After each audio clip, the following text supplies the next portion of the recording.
নমস্কার দর্শকবৃন্দ, আমি কৃষ্ণকান্ত সিনহা শিলচর নিউজে আবার আপনাদের সবাইকে স্বাগত জানাই। ইম্পর্টেন্ট গুরুত্বপূর্ণ কয়েকটা খবর নিয়ে আসাম, সঙ্গে থাকবেন। ভিডিওটা দেখার সঙ্গে সঙ্গে চটকা লাইক কমেন্ট করে শেয়ার করবেন যাতে সবার কাছে গুরুত্বপূর্ণ খবরটা পৌঁছে যায়। দর্শকবৃন্দ, গতকালকের লোকসভা ইলেকশনের রেজাল্ট আসার পরে অনেকেই অনেক ধরনের মন্তব্য করছেন। তো গতকালকে যে রেজাল্টটা আসার পরে আবার তৃতীয়বারের জন্য এনডিএ আবার সরকার গঠন করতে চলেছে, কিন্তু 2019-এর তুলনায় এইবার একটু আলাদা।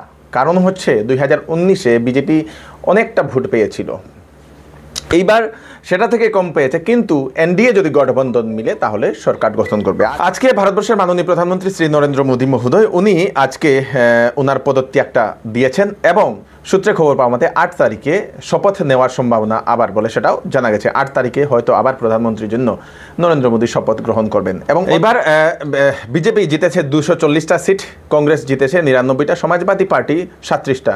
তো এই যে সমাজবাদী পার্টি এবং টিডিপি, এই দুই পার্টি হচ্ছে কিং মেকার বলতে পারেন। কারণ হচ্ছে এই দুই পার্টির সমর্থন ছাড়া কিন্তু এই দুই পার্টি বা অন্যান্য যে পার্টিগুলো আছে সেই পার্টিগুলোর সমর্থন ছাড়া এইবার সরকার গঠন করতে পারবে না।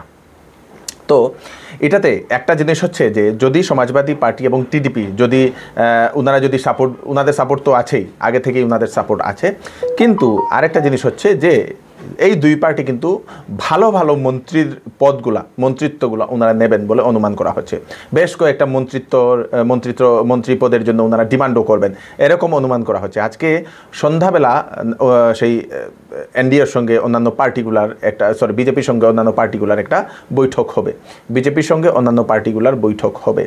এবং প্রথম কিছু নিউজ চ্যানেলে দেখানো হচ্ছিল যে সমাজবাদী পার্টি আবার বিজেপিকে সমর্থন, টিডিপি এবং সমাজবাদী পার্টি বিজেপির সমর্থন ছেড়ে দিয়ে সেই ইন্ডিয়া অ্যালায়েন্সে আবার গিয়ে ঢুকবে।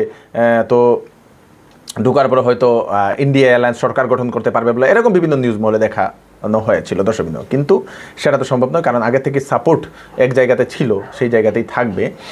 তো যারা সমাজবাদী পার্টি এবং যারা যে টিডিপি, এই দুইটা পার্টি আগে কিন্তু বিজেপি বিরোধী ছিল, তারপরে এইবার বিজেপির সঙ্গে যুক্ত হয়েছে।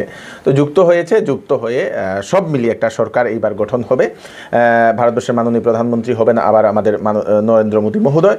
এবং যদি এই দুই পার্টির যদি সমর্থন ভালোভাবে যদি আছে তাহলে ওনাদেরকে ভালো মন্ত্রীর পদ দিয়ে দেবেন বলে এরকম অনুমান করা হচ্ছে দর্শকবৃন্দ। তো আপনাদের মতামত কমেন্টে নিশ্চয়ই জানাবেন। কিন্তু একটা জিনিস এইবার, যে গতবারের তুলনায় এইবার কিন্তু অপোজিশন অনেক স্ট্রং। গতবার অপোজিশন কমজোর ছিল, এবার কিন্তু অপোজিশন অনেক স্ট্রং হয়ে গেছে। বিজেপি বা এনডিএ দাবা করেছিল যে এইবার 400 পার হবে, কিন্তু 400 পার হওয়া সম্ভব হয়নি। বিজেপি 240টা সিটে এইবার 240টা সিট পেয়েছে দর্শকবৃন্দ বিজেপি। তো সেটা সম্ভব হয়নি। কেন সম্ভব হয়নি আপনাদের মতামত কমেন্টে নিশ্চয়ই প্রকাশ করবেন দর্শকবৃন্দ। পাঞ্জাবে বিজেপি সম্পূর্ণ শূন্য এবং মধ্যপ্রদেশে কংগ্রেস শূন্য হয়েছে বলে সেটা জানা গেছে দর্শকবৃন্দ। এবং মহারাষ্ট্রে এইবার বিজেপির হারের কারণে মহারাষ্ট্রে যিনি উপমুখ্যমন্ত্রী দেবেন্দ্র ফডনবিস, উনি সেটার পরাজয়ের জন্য নৈতিক দায়িত্ব স্বীকার করে উনি পদত্যাগ করেছেন উপমুখ্যমন্ত্রীর পদে থেকে বলে সেটা জানা গেছে দর্শকবৃন্দ। কিন্তু একটা জিনিস, ওয়েস্ট বেঙ্গলে এবার অনেকটা সিট বিজেপি জিতেছে, পশ্চিমবঙ্গে অনেকটা সিট জিতেছে বলে সেটাও জানা গেছে দর্শকবৃন্দ। তো সমগ্র ভারতবর্ষে সব থেকে হাইয়েস্ট ভোটে জয়ী হয়েছেন কংগ্রেসের যিনি প্রার্থী ধুবড়ী সমষ্টির রকিবুল হোসেন, উনি 10 লাখের উপরে ভোটের ব্যবধানে উনি জিতেছেন দর্শকবৃন্দ। একদম মানে কি বলবো আপনাদের, জবরদস্ত করে উনি ভোট পেয়েছেন।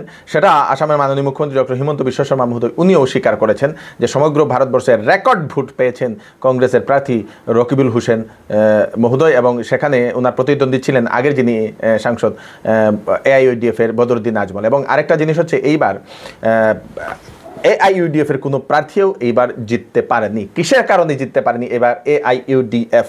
কোন জায়গাতে ওনাদের লুপ হোলটা ছিল, কোন জায়গাতে কমিটা ছিল? আপনারা যদি জানেন মতামত নিশ্চয়ই আপনারা প্রকাশ করবেন। শিলচর সমষ্টিতে বিপুল ভোটে জয়ী হয়েছেন পরিমল শুক্লবৈদ্য মহোদয়। করিমগঞ্জ সমষ্টিতে প্রায় 18,000 ভোটের ব্যবধানে জয়ী হয়েছেন কৃপানাথ মালা মহোদয়, বিজেপির 2জন প্রার্থী দর্শকবৃন্দ। যদি আপনাদের বাড়িতে ছেলেমেয়েরা আছে ক্লাস 6 to 10 পড়ছে এবং তাদের জন্য ম্যাথস এবং সায়েন্সের জন্য টিচার খুঁজছেন CBSE সেবা, তাহলে আপনাদের জন্য সুখবর।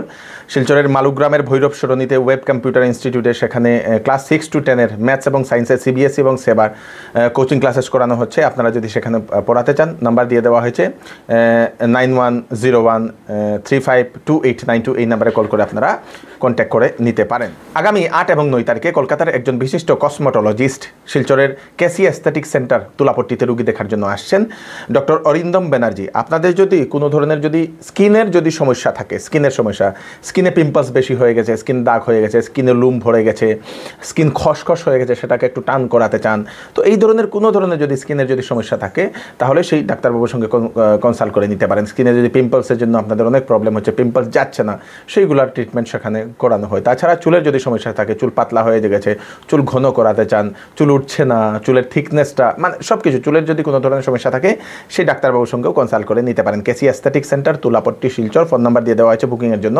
6003999782, এই নাম্বারে কল করে আপনারা সিট বুক করতে পারবেন। একটা নিখুঁত সংবাদ দিয়ে দিই। এই যুবকের নাম হচ্ছে পীযূষ দাস, বাড়ি হচ্ছে কৃষ্ণনগর, বিন্নাকান্দি, লক্ষ্মীপুর, কাছাড়, আসাম। এই যুবক মে মাসের 3 তারিখ থেকে নিখোঁজ। যদি কোথাও এই যুবককে দেখতে পান, স্থানীয় থানাতে আপনারা নিশ্চয়ই ইনফর্ম করে দেবেন। সেল সেল সেল, এবার চৌধুরী টেক্সটাইল দিচ্ছে আপ টু 40% ডিসকাউন্ট কাপড়ে। বেনারসি শাড়ি, ফ্যান্সি শাড়ি, সিল্ক শাড়ি, লেহেঙ্গা, শারারা, গারারা, শেরওয়ানি এবং বিবাহের সব ধরনের কাপড় তথা সামারের সব ধরনের কাপড়ের উপর থাকছে 40% ডিসকাউন্ট। তাড়াতাড়ি দেরি না করে চলে আসুন চৌধুরী টেক্সটাইলে, ফাটক বাজার, শিলচর। ওয়েডিং সিজন উপলক্ষে শ্যামসুন্দর জুয়েলার্স আপনাদের জন্য নিয়ে এলো নিত্য নতুন ডিজাইনের হলমার্কযুক্ত গহনার বিশাল সম্ভার। সঙ্গে পাচ্ছেন গহনার মজুরিতে 50% পর্যন্ত ছাড়। এছাড়া এখানে আছে পুরাতন সোনার বদলে নতুন গহনা নেওয়ার বিশেষ সুযোগ। তাই দেরি না করে তাড়াতাড়ি চলে আসুন শ্যামসুন্দর জুয়েলার্সে। Shyamsundar jewellers, central road, Silchar. ভারতবর্ষের মাননীয় প্রধানমন্ত্রী শ্রী নরেন্দ্র মোদী মহোদয় জনতাকে উনি ধন্যবাদ জ্ঞাপন করেছেন। তৃতীয়বারের জন্য এনডিএকে সমর্থন করার জন্য উনি ধন্যবাদ জ্ঞাপন করেছেন দর্শকবৃন্দ। এবং 8 তারিখে, জুন মাসের 8 তারিখে উনি শপথ গ্রহণ নিতে পারেন বলে এরকম অনুমান করা হচ্ছে। কাছাড় জেলার সুনাই সমষ্টির নৌকাডুবি যে ঘটনা, সেই ঘটনার মৃত্যু সংখ্যা 6 জন বৃদ্ধি হয়েছে দর্শকবৃন্দ, 6 জন হয়েছে। 3 জুন হয়েছিল এই ঘটনাটি সুনাই সমষ্টির মধুরবন্দি গ্রামে। 4 জনের মৃতদেহ পাওয়া যাচ্ছিল না। অবশেষে এসডিআরএফ অনেক অভিযান চালানোর পরে অবশেষে ওনারা সেই মৃতদেহকে খুঁজে বের করেন। সেই যারা মারা গেছেন ওনাদের নাম হচ্ছে আরিফ আহমেদ 25 বছর, তৈবুর রহমান 32 বছর, আবু হাসান আহমেদ 35 বছর, আমিরুদ্দিন আহমেদ 54 বছর, জামাল উদ্দিন আহমেদ 55 বছর, মানোয়ার হোসেন আহমেদ 13 বছর। দর্শকবৃন্দ, খুব খারাপ লাগা একটি ঘটনা। একটা জিনিস এখানে, একটা শিক্ষণীয় একটা জিনিস এটা তো যে প্রত্যেক বাড়ির ছেলে মেয়েদেরকে সাঁতার শেখা খুবই জরুরি। এটাও করবেন আপনারা, ছেলে মেয়েদেরকে সাঁতার শেখার জন্য আপনারা ট্রেনিং দেবেন। গ্রামেগঞ্জে তো পুকুর আছে, সেই ঠান্ডার সময় নদীর জল শুকনো হয়ে যায়, সেই সময় সাঁতার শেখাতে পারেন আপনারা। শিলচরের ক্যাপিটাল পয়েন্ট থেকে মেডিকেল কলেজ পর্যন্ত রাস্তার বেহাল অবস্থা। কয়েকদিন আগে শিলচরের যে হসপিটাল রোডের সামনে একটি টুকটুক ছাত্রছাত্রী নিয়ে যাচ্ছিল, সেটা উল্টে পড়ে গিয়েছিল। এবং শুধু সেটা না, এর আগেও বেশ কয়েকটা ঘটনা, এবং আমরা বেশ কয়েকবার সেটা কাভারেজ করেছিলাম। আমাদের শিলচর ডায়েরি পেজও সেটা বেশ কয়েকবার কাভারেজ করা হয়েছিল। এবং বিজেপির যিনি ডিস্ট্রিক্ট প্রেসিডেন্ট মহোদয়, উনি ডিসিকেও উনি মেমোরেন্ডামও দিয়েছিলেন, এটা যে চিঠিও লিখেছিলেন যে সেই রাস্তাগুলো তাড়াতাড়ি মেরামত করার জন্য পদক্ষেপ নেওয়ার জন্য, কিন্তু সেটা হচ্ছে না বলে বেশ কয়েকটি সংগঠন ওনারা সেই রাস্তায় নেমে গেছেন, প্রতিবাদ করছেন। নাগরিক স্বার্থ সংগ্রাম সমিতি থেকে অন্যান্য বিভিন্ন ধরনের সংগঠন মিলে সেই প্রতিবাদ করছেন, সেই রাস্তার সংস্কারের জন্য দাবি করছেন। তাদেরও কিন্তু অনেক দুর্ভোগ পোহাতে হচ্ছে।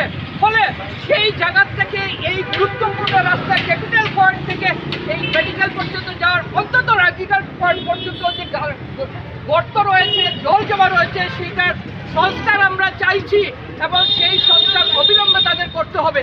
মুখে উন্নয়নের কথা বলবো, বিকাশের কথা বলবো, রাস্তায় আমাদের মানুষ পড়বে, মারা যাবে, আর প্রশাসনিক ব্যক্তিরা এখান থেকে দেখবেন, সেই জিনিস চলতে দেওয়া যায় না বন্ধুগণ। ফলে অবিলম্বে তার সংস্কার আমরা চাইছি। শিলচর শহরের নাগরিক এবং নানা সামাজিক সংগঠন যারা সচেতনভাবে এই সমস্যাগুলোর সমাধান চাইছেন তার পক্ষ থেকে আমরা দাবি করছি, আমরা এইটা চাইছি। এই বলে আমি আমার বক্তব্য শেষ করি।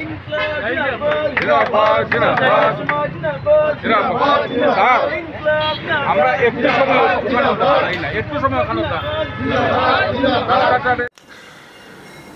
সড়ক দুর্ঘটনায় প্রাণ গেল তরুণ এক সাংবাদিকের। নাম হচ্ছে সমরেশ সাহা, 30 বছর, আগরতলা ত্রিপুরাতে বাড়ি। নিউজ টুডে যে চ্যানেল, সেই চ্যানেলে চিত্র সাংবাদিকের কাজ করত। বাইক নিয়ে নাকি বাড়ি ফিরছিল, সে সময় হঠাৎ একটি গাড়ির সঙ্গে ধাক্কা খায়। ধাক্কা খাওয়ার কারণে ঘটনাস্থলেই সেই ব্যক্তির মৃত্যু হয়েছে বলে সেটা জানা গেছে। খুব খারাপ লাগা একটি ঘটনা। শিলচর প্রেস ক্লাব তার জন্য শোক প্রকাশ করেছে। এই হচ্ছে আজকে স্পেশাল আপডেট। আপনারা তাড়াতাড়ি জন্য সাথে সবাইকে পাঠিয়ে দেবেন যাতে সবার কাছে পৌঁছে যাক। আমি কৃষ্ণকান্ত সিনহা আবার নতুন আরেকটি ফ্রেশ আপডেট নিয়ে আবার আপনাদের সবার সামনে ফিরে আসবো। ততক্ষণ আপনারা সুস্থ থাকবেন, সেফ থাকবেন, সবাইকে সেফ রাখবেন। নমস্কার।